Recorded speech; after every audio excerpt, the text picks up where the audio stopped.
मेरे पास अनुभव है। 10,000 एजुकेशन संस्थान में है, लेकिन लॉकडाउन कोरोना काल जो आ गया उनके बाद ये मेरा काम छूट गया। फुल्ली फोकस पत्रकारिता में।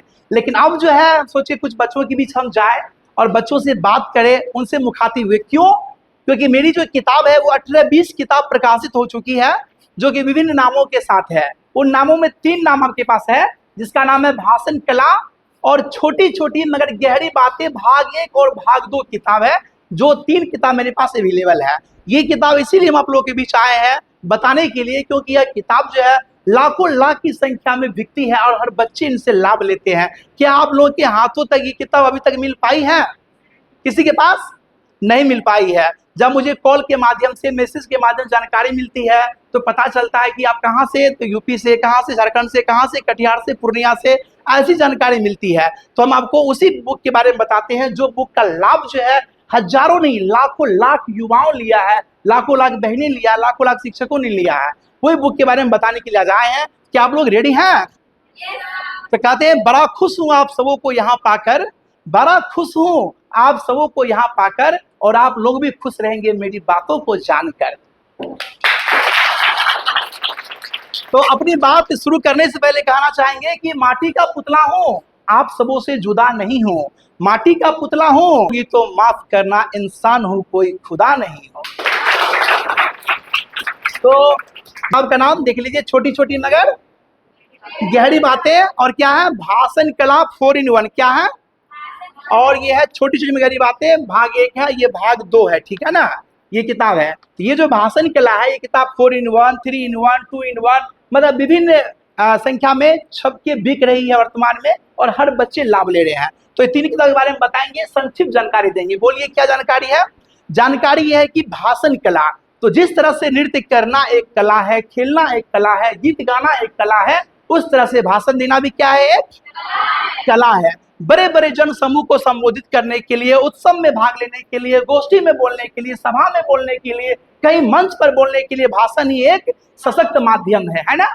तो भाषण के द्वारा आप ये बात होती है कि आप लोगों के दिलों में अपनी पहचान कैसे बना सकते हैं। आप जाते हैं स्टेज पे, जब हजारों की भीड़ होती है, लाखों की भीड़ होती है, तो आपके हाथ पे डगमगाने लग जाते हैं, आपके पसीने छूटने लगते हैं, आप सोचने लगते हैं कहाँ से स्टार्ट करें, कहाँ से खत्म करें, क्या बोले क्या ना बोले कि मेरी बात लोगों को अच्छी लगी, है ना।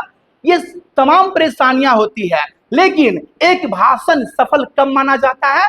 जब श्रोतागण यह कहे कि काश 2 लाइन और बोलते, तब बुझिए आपका भाषण सफल है। लेकिन एक भाषण असफल कब माना जाता है? जब श्रोता यह कहे ओह दिमाग का दही बना दिया, मतलब बेकार कर दिया, मेरा टाइम किल किया, है ना, बेकार हो गया, तब वो भाषण असफल माना जाता है। तो एक सफल भाषण, सफल वक्ता वो होते हैं जो श्रोताओं के दिलों में बस जाते हैं, श्रोताओं की भावनाओं को कद्र करते हैं, श्रोता की नब्ज को पहचान जाते हैं। लाखों की भीड़ में वो ये पहचान जाते हैं कि कौन श्रोता मेरी बातों को ध्यान से सुन रहा है कि नहीं सुन रहा है ना। तो ये कला है। इस किताब में लिखा गया है कि भाषण कैसे तैयार करे, भाषण कैसे बोले, मंच साझा कैसे करे, भाषण देने से पहले पूर्व क्या तैयारी, लाखों के बीच में, हजारों के बीच में मंच साझा कर सकते हैं, है ना। तो ये किताब के माध्यम से लिखा हुआ। दूसरी बात कहना चाहेंगे कि मान के चलिए हम लोग 12 जनवरी को किनका जयंती मनाते हैं? एक शायरी हम बोलेंगे, उसके माध्यम से आप समझ जाएंगे जयंती किनका मनाते हैं। कहते हैं जिनके ओजस्वी वचनों से, जिनके ओजस्वी वचनों से गुंज उठाता सारे विश्व गगन, वो थे प्रेरणा पुंज हमारे स्वामी। तो स्वामी विवेकानंद का जयंती हम लोग जो है 12 जनवरी को मनाते हैं। इतने बहनों में से किसी को हम कह दे आप सामने में आइए और स्वामी विवेकानंद पे 10 लाइन भाषण दीजिए, तो शायद कोई बहन जो है ना क्लियर रूप से भाषण नहीं दे पाएंगे। अगर है कोई बहने तो बाहर निकलिए, उसको आज अभी इस वक्त हम सम्मानित करेंगे। कोई आइए, बुलाना नहीं है सर किसी को, प्लीज बुलाना नहीं है किसी को। और अगर कोई बहने हैं जो बेबाकी से दे सकते हैं, इतने में से कोई बहन आ सकते हैं, बढ़िया से दे सकते हैं। तो इतने बहने में से मुश्किल से 1-2 आ पाएंगे, अन्यथा नहीं भी आ पाएंगे। लेकिन हम चाहते हैं जब एक छत के नीचे पढ़ते हैं सब बच्चे, तो सभी को बोलने का अधिकार है, सभी को अपना मंजिल छूने का अधिकार है ना। तो भाषण वो कला है जिसके बारे में आप समझ लेंगे, परख लेंगे, तो आप किसी से भी बात बेबाकी से कर सकते हैं, चाहे राष्ट्रपति हो, प्रधानमंत्री हो, मुख्यमंत्री हो, डीएम हो, एसपी हो, कलेक्टर हो, किन्हीं से भी बात कर सकते हैं और किन्हीं से भी जानकारी ले सकते हैं, अपनी बात को प्रमुखता से रख सकते हैं। तो ऐसे ऐसे अनगिनत है, हर अवसर पे शिक्षक दिवस हो गया, बाल दिवस हो गया, युवा दिवस हो गया, शहीद दिवस हो गया। शहीद दिवस पे किनका जयंती मनाते हैं जानते हैं? कहते हैं आंखों में आंसू आ जाती है, हाँ, आंखों में आंसू आ जाती है जब गुजरात जमाना याद आता है, वो वीर भगत सिंह का हंसते हुए फांसी पे लटक जाना बहुत याद आता है। तो वीर भगत सिंह और तीन थे उस दिन, कौन कौन थे? भगत सिंह, सुखदेव और राजगुरु, ये तीनों को फांसी की सजा दी गई थी 23 मार्च को, जिसको शहीद दिवस कहते हैं ना। तो शहीद दिवस का जयंती मनाते हैं। अगर आप लोग में से किसी बहनों को कह दी बाहर निकलिए और शहीद दिवस पे तैयारी कीजिए, तो शायद उनको नहीं हो पाएंगे। इसी विद्यालय से एक बहन ऐसी है जो संसद के लिए सिलेक्टेड हुई है, पूरा बिहार में एक बहन हुई थी, उसका हम इंटरव्यू भी किए हैं, आप लोग देखे होंगे, पब्लिक सपोर्ट 24 पे था और अपना टर्मिनेट पे था, तो लिए थे। तो कहने का मतलब है क्या एक बहन को ही अधिकार पढ़ने का है? सबको है ना ये। और वो बहन काफी तैयारी की थी, बढ़िया से तैयारी की थी। आप लोग को भी जीवन में ये किताब अभी नहीं, अभी से लेके मैट्रिक, इंटर, बीए, एमए तक आपको काम आएंगे। एक विद्यालय में 1500 बच्चे थे, उनके प्रोफेसर थे, वो प्रोफेसर थे वैशाली जिला के, जानते हैं ना। उन्होंने लिखा था, क्योंकि उस समय मेरी किताब बहुत बिकती थी, अभी भी बिक रही है, तो उन्होंने लिखा था और कहा था कि लाज रखे थे भारत के स्वामी विवेकानंद, सच्चे मातृभूमि का चित्रण किया था प्रेमचंद, कोई शक नहीं यारो आज के दौर में तेजी से बढ़ रहे प्रेम आनंद। ऐसी उन्होंने शायरी लिखा था मेरे किताब के प्रति। तो ये किताब आपको हर अवसर पे हर जगह काम देंगे। और इसमें आपको हेजिटेशन जो होती है बोलने में, अभी आपके पास हम बेबाकी से बोलने लग गए, किताब में सोचता क्या करे नहीं करे, कैसे करे, भूल जाते हैं, ये सारी बात उसमें लिखा हुआ है। और उनके बाद चंद शायरी भी है, कविता भी है और अनेकों तरह के उसमें 4 in 1 है, तो 4-5 चीज है, राष्ट्रीय गीत भी है, भाषण भी है, शेर शायरी भी है। इतने बहाने में से कह दे हम 2, 4, 5, 10 देशभक्ति शायरी सुनाइए तो आप लोग नहीं सुना पाएंगे, क्योंकि याद नहीं होंगे आप लोग को। तो ये भाषण के लिए किताब है। दूसरी किताब है छोटी छोटी मगर गहरी बातें, है ना। कहते हैं गिनते गिनते थक जाएगी उंगलियां, गिनते गिनते थक जाएगी उंगलियां, खत्म ना होगी महापुरुषों की दुनिया। इतने हमारे देश में महापुरुष हैं। तो महापुरुष तो बहुत है। अगर आप लोग को कह दे हम कि किसी महापुरुष के बारे में 2 लाइन बोल के सुनाइए, उनके जीवन से जुड़ी घटनाएं को सुनाइए, तो कई बहनें ऐसे हैं जो सुना सकते हैं किसी भी महापुरुष के जीवन से जुड़ी वो घटनाएं, जो घटना आपके जीवन में ऊर्जा ला दे, शक्ति ला दे, ज्ञान ला दे, प्रकाश ला दे। कोई है? तो आप लोग के बीच भगत सिंह जब फांसी की सजा होने वाली थी, तो उनकी माँ उन्हें जेल में मिलने गई, मतलब वो जो भगत सिंह की फांसी की सजा होने वाली थी ना, तो उस कहानी के वक्त क्या हुआ, फांसी से कुछ चंद देर पहले वो जो है एक किताब पढ़ रहे थे और बेबाकी से किताब पढ़ रहे थे। जब जेलर ने आया और पूछा कि वह देख करके चौंक गया कि जिस इंसान को कुछ देर के बाद फांसी की सूली पे चढ़ाई जाएगी, वो इंसान इतना तन्मयता के साथ किताब पढ़ रहा है। वो किताब किसका था जानते हैं? महान स्वतंत्रता सेनानी लेनिन का वो किताब पढ़ रहे थे, जो महान स्वतंत्रता सेनानी थे। और जब जेलर ने कहा कि चलिए आपका टाइम हो गया, तो उन्होंने भगत सिंह ने कहा बस कुछ मिनट, और उन्होंने पूरी किताब को पढ़ी, तब जाकर के वहां से निकला और कहा कि उन जेलर ने पूछा उनसे कि आपको कुछ क्षण के बाद फांसी की सजा होने वाली है और आप ये पत्रिका पढ़ रहे, किताब पढ़ रहे हैं ऐसे। तो कहा मैं किताब इसलिए पढ़ रहा हूँ ताकि क्रांतिकारी का जीवन किताब पढ़ करके मैं अपने जानना चाहता हूँ। और वैसे अनेकों अनेक दृष्टांत उस पे है। जब भगत सिंह को फांसी की सजा होने वाली थी, तो उनकी माँ को है ना, उन्होंने कहा कि लाश लेनी मेरी मत आना, किसी कलवीर को भेज देना, कहीं आप रो पड़े तो लोग यही समझेंगे भगत सिंह की माँ रो रही है। ऐसी बात उन्होंने अपने माँ से कहा था कि किसी कलवीर को भेज देना, क्योंकि लोग जान जाएंगे कि भगत सिंह की माँ रो रही, तो लोग क्या सोचेंगे। ऐसे अनेकों वृत्तांत है, हम आपको कहानी सुनाएंगे तो आप सुनते रह जाएंगे। एक कहानी है हमारे देश के प्रथम कानून मंत्री की, सुनना चाहेंगे? क्या नाम उनका है? डॉक्टर बाबा साहब अम्बेडकर, भीमराव अम्बेडकर, है ना। तो कहानी यूं है कि उस समय छुआछूत की भावना थी। क्या थी? हमारा देश प्रथम था, हमारा देश गुलाम था, उसमें छुआछूत की भावना थी। तो वो जिस विद्यालय में पढ़ता था, उस विद्यालय में यह नियम था कि वह न तो चापाकल छू सकता था और न कुआं का पानी छू सकता था पीने के लिए। जो वहां पे क्या कहते हैं, किरानी होते हैं, क्या थे मतलब स्कूल में जो होते हैं, भूल गया, चपरासी, जो चपरासी होते हैं वही उसको चापाकल से पानी देते थे तो वो पीता था, या कुआं का पानी तो पीता था। एक दिन की बात है, विद्यालय में चपरासी नहीं आए थे और उस दिन काफी धूप था, इतना धूप था, प्रचंड धूप था कि पूछिए ही मत। और बालक भीमराव अम्बेडकर बच्चे जो थे काफी बेचैन हो गए, पानी के लिए वो तड़प रहे थे, लेकिन किसी ने उन्हें पानी पीने तक नहीं दिया। लेकिन वो बालक पानी की मार सह करके भी पूरा क्लास पढ़ाई किया और जब घर गया तो ही वो पानी पिया। अब जरा गौर कीजिए, आज के डेट में किसी बालक को प्यास लग जाए, दौड़ के पानी पी लेंगे, दौड़ के ये कर लेंगे, लेकिन वो बालक सुबह से दोपहर तक, शाम तक पूरा क्लास किया और भर दिन बिना पानी का रहा, लेकिन किसी ने उसको पानी पीने तक नहीं दिया, क्योंकि उस दिन चपरासी नहीं आया था। कहानी छोटी है, लेकिन ये कहानी से आपको क्या सीख दे जाएगी आप खुद सोच सकते हैं। एक मीठी ताली होगी तो मुझे कहने में अच्छा लगेगा। तो ऐसे बहुत कहानियां हैं। कहते हैं, निगाहें आपकी पहचान है हमारी, मुस्कुराहट आपकी जान है हमारी, अरे बजने दो मत रोको इन तालियों को, ताली आपकी शान है हमारी। तो आप लोग पढ़ते हैं, आप लोग पढ़ते हैं, कितने बच्चे पढ़ते हैं? हाथ उठा के बोलिए, पढ़ते हैं? आधे पढ़ते हैं, हाथ उठाए हैं। पूरा हाथ उठाइए, कैसे पढ़ते हैं? सब पढ़ते हैं। तो आप पे मेरा शायरी है, कहते हैं, पढ़ ली कितना कि सब हैरान हो जाए, अरे जीवन में तेरा इतना मान हो जाए कि माँ बाप भी सलाम करे तेरी कामयाबी को, इतिहास में अमर तुम्हारा नाम हो जाए।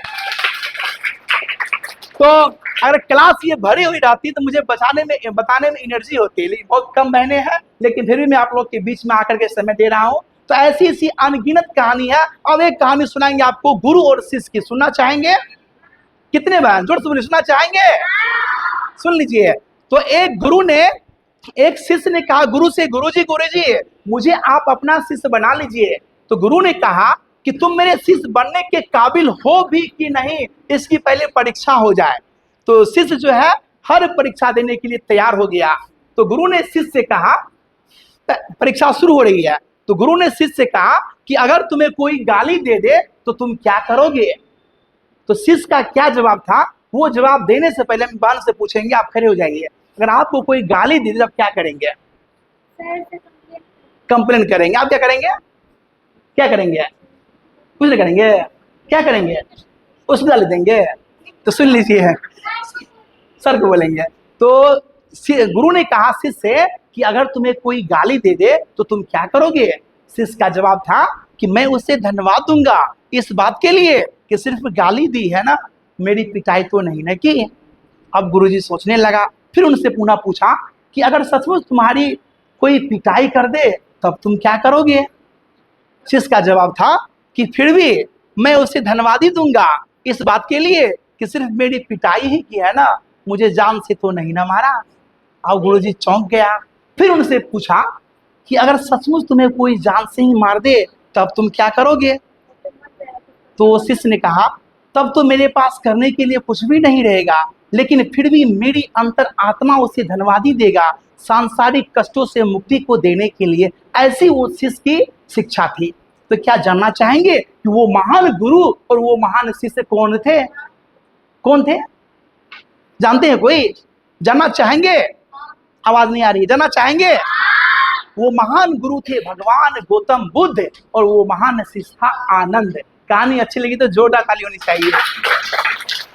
तो ये से कहानी हमारे छात्र जीवन में वो सीख दे जाती है जो हर पल ऊर्जा ज्ञान देती है, हर पल उत्साहित करती है और कुछ न कुछ कर गुजरने की क्षमता रखती है। एक कहानी और है, जबरदस्त कहानी है, सुनने का प्रयास कीजिएगा और बहनों से रिक्वेस्ट करेंगे एक दूसरे से बात नहीं कीजिए, अन्यथा कहानी में व्यवधान पैदा हो जाएगा, आप समझ नहीं पाएंगे। कहानी है उन दिनों की जब हमारा देश परतंत्र था, हमारा देश गुलाम था, हमारा देश गुलाम था। उस वक्त जो है बम्बई मेल एक्सप्रेस ट्रेन जो है खचाखच पैसेंजर से भरी थी और उस ट्रेन में एक अदना सा बालक युवक जो है कुर्ता धोती पहने कोने में बैठा हुआ था।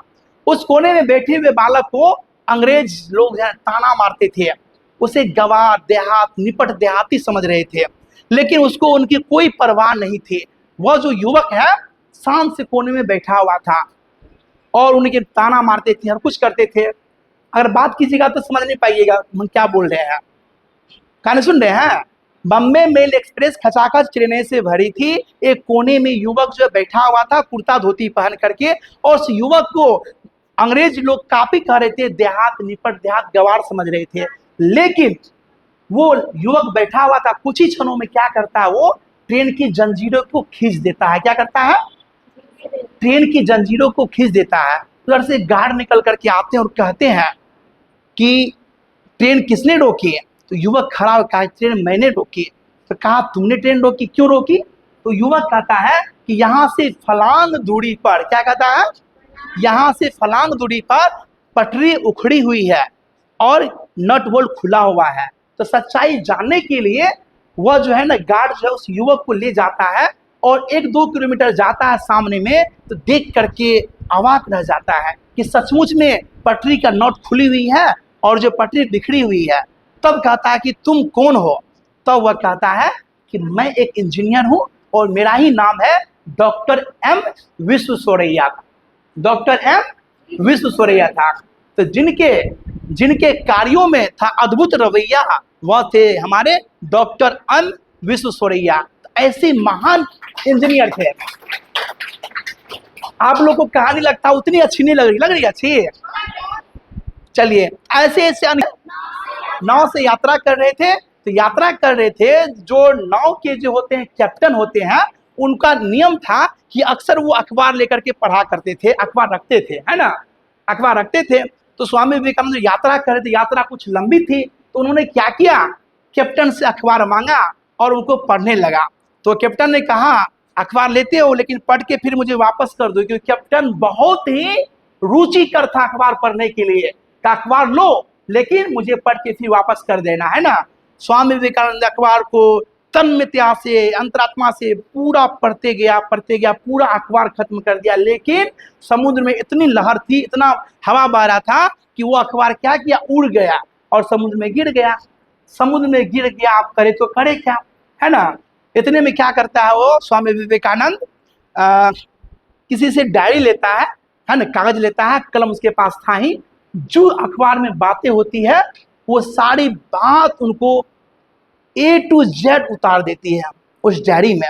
क्योंकि जब अखबार उड़ जाता है तो वो कैप्टन देखता है तो कैप्टन पूरा गुस्सा हो जाता है, पूरा एकदम, इतना आगे बोला तो पूछिए मत। उन्होंने कहा मैं आपको तुरंत दे देता हूँ अखबार, है ना। ऐसे तो लिख करके जो अखबार का पेज था A to Z उतार करके उनको दे देता है।